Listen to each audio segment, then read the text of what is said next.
Welcome again, guys. Let's head straight to our reading.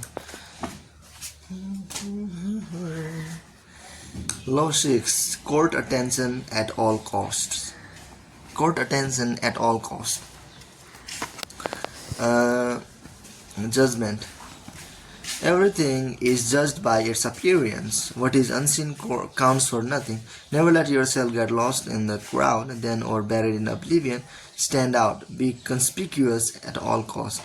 Make yourself a magnet of attention by appearing larger, more colorful, more mysterious than the bland and timid masses. Part 1. Surround your name with the sensational and scandalous. Draw attention to yourself by creating an unforgettable, even controversial image.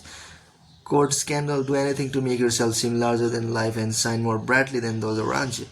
Make no distinction between kinds of attention. Notoriety of any sort will bring you power. Better to be slandered and attacked than ignored. Observance of the law. P.T. Barnum, America's premier 19th century showman, started his career as an assistant to the owner of a circus, Aaron Turner, in 1836. The circus stopped in Annapolis, Maryland for a series of performances. On the morning of opening day, Barnum took a stroll through town. Wearing a new black suit, people started following him. Someone in the gathering crowd shouted out that he was the Reverend Ephraim K. Avery, infamous as a man acquitted of the charge of murder but still believed guilty by most Americans. The angry mob tore off Barnum's suit and was ready to lynch him. After desperate appeals, Barnum finally convinced them to follow him to the circus where he could verify his identity. Once there, old Turner confirmed that this was all a practical joke. He himself had spread the rumor that Barnum was Avery. The crowd dispersed, but Barnum, who had nearly been killed, was not amused. He wanted to know what could have induced his boss to play such a trick. "My dear Mr. Barnum," Turner replied, "it was all for our good. Remember, all we need to ensure success is notoriety." And indeed, everyone in town was talking about the joke, and the circus was packed that night, and every night it stayed in Annapolis. Barnum had learned a lesson he would never forget. Barnum's first big venture of his own was the American Museum, a collection of curiosities located in New York. One day a beggar approached Barnum in the street. Instead of giving him money, Barnum decided to employ him. Taking him back to the museum, he gave the man five bricks and told him to make a slow circuit of several blocks. At a certain point, he was to lay down a brick on the sidewalk, always keeping one brick in hand.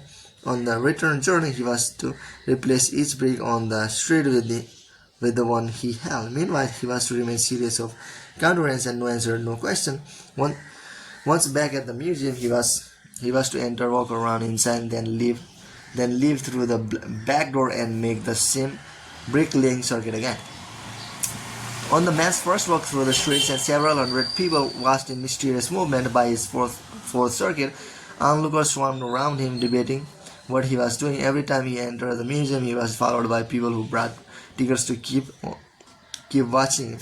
Many of them were distracted by the museum's collections and stayed inside. By the end of the first day, the brickman had drawn over 1,000 people into the museum. A few days later, the police ordered him to cease and desist from his works. The crowds were blocking traffic. The bricklaying stopped. Over 1,000 of New Yorkers had entered the museum, and many of those who had become P.T. Barnum converts. Barnum would put a band of musicians on a balcony overlooking the street beneath a huge banner proclaiming free music for the millions. With generosity, New Yorkers thought, and they flocked to hear the free concert. But Barnum took pains in hire the worst musicians he could find, and soon after the band struck off, people would hurry to buy tickets to the museum, where they would be out of earshot of the band's noise and of the booing of the crowd.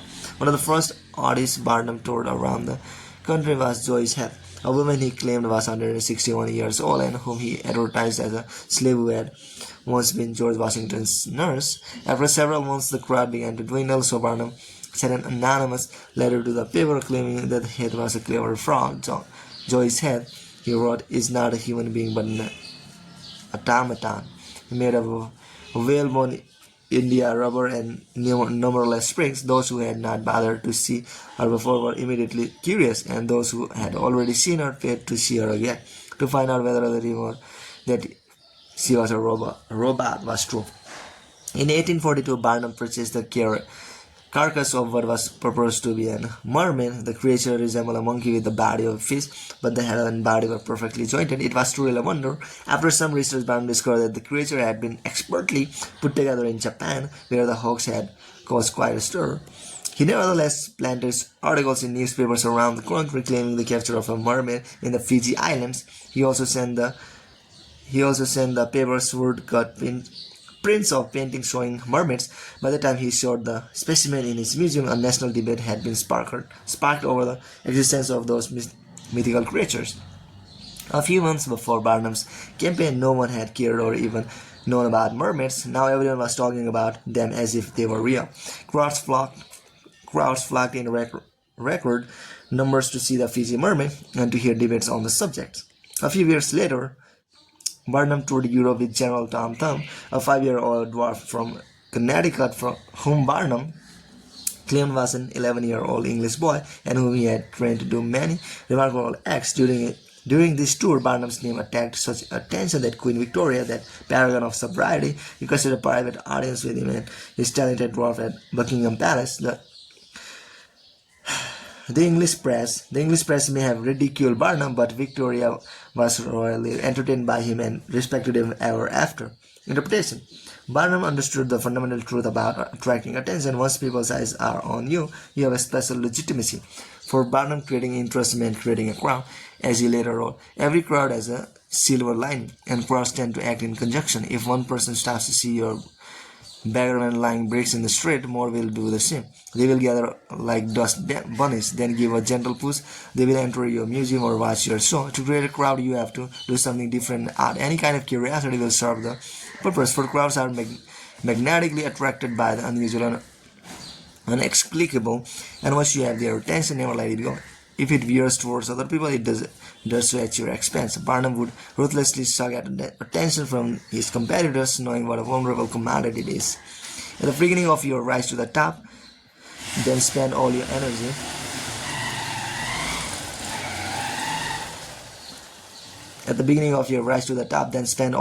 on attracting attention. Most important, the quality of the attention is irrelevant. No matter how badly his shows were reviewed, or how slanderously personal were the attacks on his hoaxes, Barnum would never complain. If a newspaper critics reviled him particularly badly, in fact, he made sure to invite the man to an opening and to give him the best seat in the house. He would even write anonymous attacks on his own work just to keep the name in the papers. From Barnum's vantage, attention, whether negative or positive, was the main ingredient of his success. The worst fate in the world for a man who yearns fame, glory, and of course power is to be ignored. If the courtier happens to engage in arms in some public spectacle, such as jousting, he will ensure that the horse he has is beautifully caparisoned, that he himself is suitably attired with appropriate methods and ingenious devices to attract the eyes of the onlookers in his direction as surely as the lodestone attracts iron. Bastiero Castiglione, 1478-1529. Keys to power. Burning more brightly than those around you is a skill that no one is born with. You have to learn to attract attention as surely as the lodestone attracts iron. At the start of a career, you must attract your name and reputation to a quality and image that sets you apart from other people. This image can be something like a characteristic style of dress or a personality quirk that amuses people and gets talked about. When the image is established, you have an appearance of place in the sky for your start. It's a common mistake to imagine that this peculiar appearance of yours should not be controversial, that to be attacked is somehow bad. Nothing could be further from the truth. To avoid being a flash in the pan and having your notoriety eclipsed by another, you must not discriminate between different types of attention. In the end, every kind will work in your favor. Barnum, we have seen, welcomed personal attacks and felt no need to defend himself. He deliberately courted the image of being a humbug.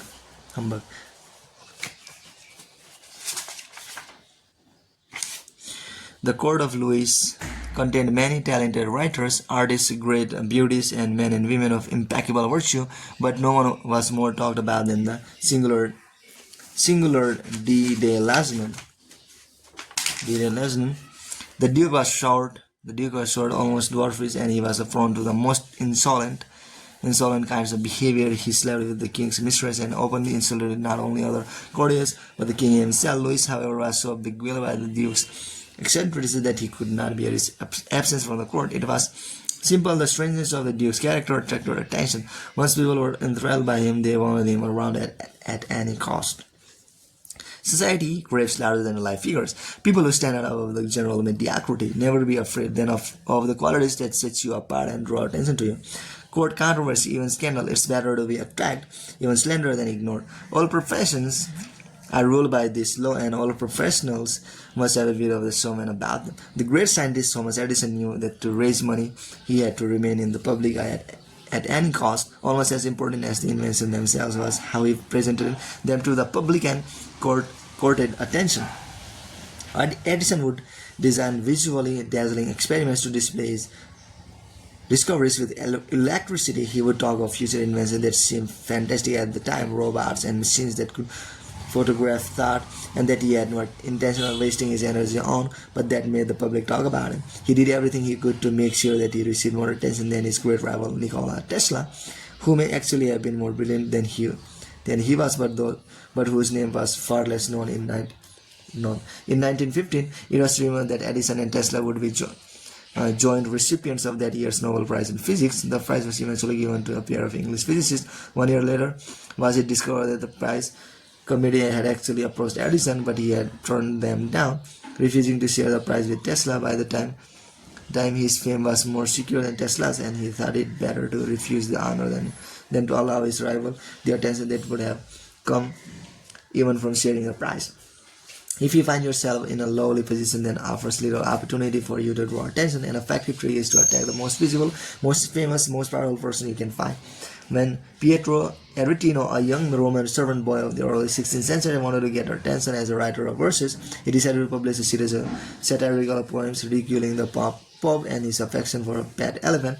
The attack put Aretino in the public eye immediately. A slanderous attack on a person is a position of power would have a similar effect. Remember, however, to use such tactics sparingly after you have the public's attention, when the act can wear thin. Once in the limelight, you must constantly renew it by adapting and varying your method of courting attention. If you don't, the public will grow tired, will take you for granted, and will move on to a newer star. The game requires constant vigilance and creativity. Pablo Picasso never allowed himself to fade into the background. If his name became too attached to a particular style, he would deliberately upset the public with a new series of paintings that went against all expectations. Better to create something ugly and disturbing, he believed, than to let viewers grow too familiar with his work. Understand, people feel superior to the person whose actions they can predict. If you show them who is in control by playing against their expectations, you both gain their respect and tighten your hold on their fleeting attention. Image: the limelight. The actor who steps into the brilliant light attains a heightened presence. All eyes are on him. There is room for only one actor at a time in the limelight's narrow beam.